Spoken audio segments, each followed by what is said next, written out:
जय हिंद। एक बार फिर से आप सभी का बहुत बहुत स्वागत है आपके अपने YouTube चैनल आशीर्वाद जीएस में। दोस्तों, मैं हूं आशीर्वाद प्रजापति और इस वीडियो में हम डिस्कस करने वाले हैं वैदिक सभ्यता को। यानी कि हमने इससे पहले वाले वीडियो में भी डिस्कस किया था, बट वो पार्ट फर्स्ट है ना। और इस वाले वीडियो में हम डिस्कस करेंगे उसके सेकेंड पार्ट को कवर करेंगे। ठीक है, जो शेष बचा हुआ है तो ये वैदिक सभ्यता, वैदिक एज सेकेंड है, वैदिक सिविलाइजेशन सेकेंड है। अगर आपने फर्स्ट वीडियो नहीं देखा है तो डिस्क्रिप्शन में आपको लिंक मिल जाएगा, आप वहां से जाके देख सकते हैं। दोस्तों, वीडियो स्टार्ट करने से पहले आपसे एक छोटी सी रिक्वेस्ट है, अगर आप इस वीडियो को पहली बार देख रहे हैं, ठीक है, तो एक लाइक जरूर करें। अगर आप इस चैनल पे नए हैं, ठीक है, तो चैनल को सब्सक्राइब जरूर कर लें, अवश्य कर लें, जीके जीएस अपडेट्स पाने के लिए। ठीक है, चलिए बिल्कुल आसान भाषा में सीखने के लिए, समझने के लिए। चलिए दोस्तों शुरू करते हैं। ठीक है, वैदिक सभ्यता पार्ट सेकेंड को देखिए। वैदिक सभ्यता, ठीक है, हमने इसके बारे में भी एक वीडियो बना रखा है, उसको आप जाके फर्स्ट देख लेंगे, उसके बाद ये चीजें समझ आएगी आपको, अन्यथा नहीं आएगी। चलिए स्टार्ट करते हैं। हम आपको ऋग्वेद तक समझा चुके थे, ठीक है, उसके आगे समझते हैं सामवेद। देखिए सामवेद क्या है तो समझते हैं सामवेद। ठीक है, सामवेद का शाब्दिक अर्थ होता है संगीत। जैसे कि आप सभी जानते हैं कि संगीत का आजकल काफी डिमांड है। ठीक है, हॉलीवुड जो इंडस्ट्रीज मूवी होती हैं, साउथ होते हैं, बॉलीवुड, मतलब तरह तरह की साउथ इंडियन मूवी होती है, हॉलीवुड, बॉलीवुड, मतलब तमाम प्रकार की जो इंडस्ट्रीज है उसमें सभी संगीत का काफी महत्व है। तो सामवेद का अर्थ एक्चुअली क्या है, शाब्दिक अर्थ, साम का शाब्दिक अर्थ ही संगीत होता है। इसे मतलब संगीत का जनक भी कहा जाता है। देखिए मैंने लिखा हुआ है, कुछ इंपॉर्टेंट नोट डाउन किए हमने टॉपिक को, ठीक है, तथ्य को, तो इसे आप ध्यान देते हुए चलेंगे। तो साम का शाब्दिक अर्थ होता है संगीत, इसे संगीत का जनक भी कहा जाता है। चलो अगला पॉइंट पे चलते हैं दोस्तों। 7 जो स्वर हैं, सा रे गा मा पा धा नी सा रे, ये सारे जो 7 स्वर है बेटा, वो चीज क्या है, 7 स्वरों का जो उल्लेख मिलता है इसी वेद में मिलता है। आगे समझते हैं। देखिए भूकंप तथा अकाल यानी कि जो अर्थक्वेक है एंड स्टारवेशन है, इसका प्रथम लिखित प्रमाण इसी वेद से मिलता है। जी हाँ, बिल्कुल इसी वेद से मिलता है भूकंप और अकाल का जो लिखित प्रमाण मिलता है। ठीक है, आगे समझते हैं। देखिए आप हर चीजों को 1 बाय 1 गेट करते हुए चलेंगे, ठीक है, क्योंकि ये एकदम 1 बाय 1 स्टेप बाय स्टेप है। ठीक है, एक भी चीज मिस करेंगे, वीडियो को अंत तक देखिएगा, एक भी चीज मिस करिएगा आपको नहीं समझ में आएगा। ठीक है, तो देखिए यजुर्वेद समझते हैं। ठीक है, यह पहला और एकमात्र ऐसा वेद है ना, यह पहला और एकमात्र ऐसा वेद है जो गद और पद दोनों में सम्मिलित है, दोनों शैली में लिखा गया है, गद और पद। जैसे कि कृष्ण यजुर्वेद, देखिए कृष्ण यजुर्वेद फर्स्ट वाला है, उसे गद में लिखा गया है, और शुक्ल यजुर्वेद उसे पद में लिखा गया है। जी हाँ, आगे समझते हैं। इसी वेद को, यजुर्वेद को ही हम विधि विधानों का वेद कहते हैं। ऐसा माना जाता है कि हर समस्या का समाधान है इस वेद में। ओके, मतलब एवरी प्रॉब्लम, ठीक है, एवरी प्रॉब्लम का जो सॉल्यूशन है वो आपके किस में मिल जाएगा, यजुर्वेद में मिल जाएगा। चलिए नोट में क्या है भाई, इंपॉर्टेंट चीज है, समझ लेते हैं कि प्रथम 3 वेदों का संयुक्त रूप से वेद त्रयी कहा जाता है। यानी कि जो प्रथम 3 वेदों का संयुक्त रूप है, कंबाइंड फॉर्मेशन है, उसे हम क्या बोलते हैं, त्रयी कहा जाता है भाई। ठीक है, आगे समझ लेते हैं अथर्ववेद को। देखिए अथर्ववेद, इस वेद की रचना सबसे अंत में हुई। ठीक है, इस वेद की रचना सबसे अंत में हुई, सबसे लास्ट में हुई। देखते हैं इसके बारे में, हर एक चीज 1 बाय 1 समझ लेते हैं। देखिए इसे तंत्र मंत्र, ठीक है, इसे तंत्र मंत्र, जादू टोटका या जादू टोना का भी वेद कहा जाता है। ठीक है, ऐसा माना जाता है कि इसमें तंत्र मंत्र की विद्या के बारे में सिखाया गया है। मतलब अलग अलग प्रकार के इतिहासकारों ने अपना मत दिया है।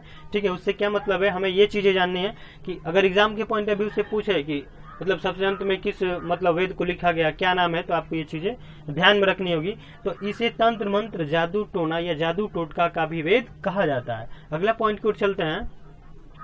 इसी वेद से औषधि का प्रथम लिखित प्रमाण मिलता है। औषधि मीन्स मेडिसिन, दवाई। जो पहले के वैद्य लोग होते थे वो मतलब जड़ी बूटी से इलाज किया करते थे किसी भी बीमारी का। आजकल तो एलोपैथिक, होम्योपैथिक, आयुर्वेदिक, नाना प्रकार की दवाइयां आ गई हैं। भाई साहब हालात खराब हो गया। मेडिकल स्टोर पर जाइएगा, पैरासिटामोल दवाई दीजिए तो बोलेगा कौन कंपनी की चाहिए, सिंपल चाहिए, कितना एमजी की चाहिए, हद हो गया। पहले औषधि था, हमारे जो ऋषि मुनि तैयार करते थे। जमाना बदल रहा है, 21वीं शताब्दी आ गई, हालत खराब हो गया। चलिए समझते हैं आगे।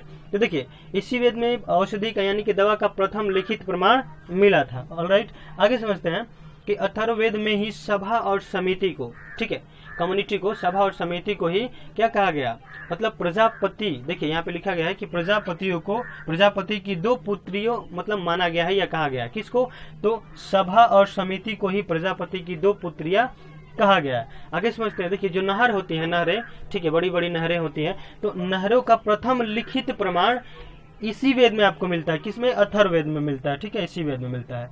अब देखिए चलते हैं थोड़ा सा आगे। देखिए महाकाव्य कितने हैं, वेद तो भाई साहब हमने 4 पढ़ लिए, ठीक है, ऋग्वेद, सामवेद, यजुर्वेद, अथर्ववेद, ठीक, 4 पढ़ लिए। ओके, अब चलते हैं महाकाव्य कितने हैं भाई साहब, तो 2 हैं। महाकाव्य कितने हैं, 2, रामायण और महाभारत। बिल्कुल हम अब इस चीज से परिचित हैं, सबको पता है भाई महाभारत रामायण, ठीक है। महाभारत जितना युद्ध आज तक लड़ा नहीं जा सका है, ना जाएगा, ठीक है, बहुत ही। तो ये महाकाव्य 2 ही हैं, महाभारत और रामायण, ठीक है। महाभारत के बारे में एक चीज आप नोट कर लें, ठीक है, एकदम नोट ही कर ले, एकदम आएगा ही आएगा, तय है कि अगर क्वेश्चन पूछता है तो यहीं से पूछता है। विश्व का सबसे बड़ा, ठीक है, महाकाव्य कौन है, तो वो है महाभारत है, ठीक है। महाभारत को हम जय संहिता के नाम से भी जानते हैं, ठीक है। चलिए अब वेदांग की कुल संख्याओं की संख्या कितना है, वेदांग की कुल संख्या कितनी है, वेदांग क्या है भाई साहब, तो देखिए वेदांगों की कुल संख्या कितनी है, 6 है, ठीक है। अब आर्यक कितने हैं, तो 7। आगे समझते हैं। उपनिषद किसे कहते हैं, कितने हैं, तो देखिए उपनिषद क्या है कि ये वेदों के अंत वाले भाग को हम उपनिषद कहते हैं, ठीक है। उपनिषद क्या है, तो वे मतलब ये वेदों के अंत वाले भाग हैं, इसे हम मतलब वेदांत कहते हैं उपनिषद के, ठीक है। इनकी कुल संख्या क्या है, 108 है। चलिए आगे समझ लेते हैं। कभी कभी पूछ देता है कि सबसे पुराना, ठीक है, सबसे प्राचीन उपनिषद क्या है, तो मुंडकोपनिषद, मुंडकोपनिषद। यहीं से क्या हुआ कि जो कई बार क्वेश्चन आता है कि जो सत्यमेव जयते वर्ड है, वाक्य है, ये कहाँ से लिया गया है, तो भाई साहब याद रखिए ये यहीं से लिया गया है। भारत का आदर्श वाक्य सत्यमेव जयते मुंडकोपनिषद से लिया गया है। और उपनिषदों की संख्या कुल कितनी है, यहाँ पे देखिए, यहाँ पे तो हम लोग पढ़ लिए गए उपनिषद, तो ये वेदों के अंतिम भाग हैं जिन्हें वेदांत कहते हैं, ठीक है। इनकी कुल संख्या कितनी है, 108 है, जिसमें सबसे पुराना कौन सा है, मुंडकोपनिषद है, यहीं से सत्यमेव जयते वाक्य लिया गया है। चलिए ये तो चीजें हो गई। अब यहाँ पे कुछ चीजें इंपॉर्टेंट है ना, एग्जाम के पॉइंट ऑफ व्यू से, ठीक है, उसको भी हम लोग फटाफट 1 बाय 1 डिस्कस कर लेते हैं। देखिए वैदिक कालीन सभ्यता से संबंधित कुछ क्षेत्र हैं, ठीक है, कुछ एरियाज हैं, उनको हम लोग कवर करते हुए चलेंगे, क्योंकि एग्जाम के पॉइंट ऑफ व्यू से तो सभी इंपॉर्टेंट है। देखिए एग्जामिनर क्या है कि कुछ भी पूछ सकता है, तो हम हर चीज को कवर करते हुए चलेंगे, एक भी चीज को मिस नहीं करेंगे। चलिए समझ लेते हैं। देखिए हस्तिनापुर, दोस्तों हम सभी इस नाम से परिचित हैं कि हस्तिनापुर मतलब किसकी राजधानी थी, कौरवों की थी या पांडवों की थी, ठीक है, तो इसे कमेंट बॉक्स में जरूर बताएं, ठीक है। देखिए हस्तिनापुर जो है वो उत्तर प्रदेश के एक जिला मेरठ में है, ठीक है। यहाँ पर आर्यों के युद्ध के, ठीक है, आर्यों के युद्ध के साक्ष्य मिलते हैं। ऐसा माना जाता है कि आर्यों ने यहाँ पे युद्ध किया होता, ठीक है, तो ऐसे साक्ष्य प्राप्त होते हैं यहाँ पे।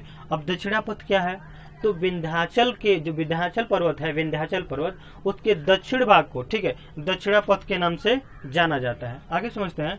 उत्तरापथ क्या है, तो देखिए हिमालय पर्वत का उत्तरी भाग या हिमालय का वह भाग जो उत्तर में स्थित है, उसे हम क्या कहते हैं, उत्तरापथ कहते हैं, पथ माने रास्ता, ठीक है। आगे समझिए। सप्त संधव प्रदेश, सप्त संधव प्रदेश क्या है, तो देखिए झारखंड, ठीक है, सॉरी जम्मू एंड कश्मीर जेके है, बाय मिस्टेक बोल दिया, ठीक है, पंजाब, ठीक है, हरियाणा, ठीक है, हिमाचल प्रदेश और पाक यानी कि पाकिस्तान। आगे समझ लेते हैं। ब्रह्मोत्तर किसे कहते हैं, तो दिल्ली का जो सीमावर्ती इलाका है, दिल्ली का जो इर्द गिर्द जो इलाका है, उसे हम क्या कहते हैं, ब्रह्मोत्तर। ब्रह्मसी किसे कहते हैं, तो गंगा यमुना जो 2 वाव क्षेत्र है, गंगा यमुना का जो क्षेत्र है, उसे हम क्या कहते थे उस टाइम में, ब्रह्मऋषि कहते थे। आगे देखिए आर्यव्रत क्या है, तो संधव प्रदेश, ब्रह्मव्रत, ठीक है, भरतसी को मिलाकर आर्यव्रत कहा गया। इन मतलब ये सभी चीजों को कंबाइन कर दें हम, ठीक है, इन तीनों चीजों को कंबाइन कर दे तो उसे हम आर्यव्रत के नाम से जानेंगे। मतलब जम्मू कश्मीर, पंजाब, हरियाणा, हिमाचल प्रदेश, पाकिस्तान, दिल्ली की सीमावर्ती क्षेत्र, गंगा यमुना का दबाव क्षेत्र, सभी को कंबाइन कर दे, एक साथ मिला दे तो ये रूप बन जाता है आर्यव्रत का। ओके ऑलराइट, आपको मैं इस वीडियो के माध्यम से उम्मीद है कि समझा चुका हूँ, ठीक है, या समझा दिया, आपको अच्छे से समझ में आ गया होगा, ठीक है, उम्मीद करता हूँ।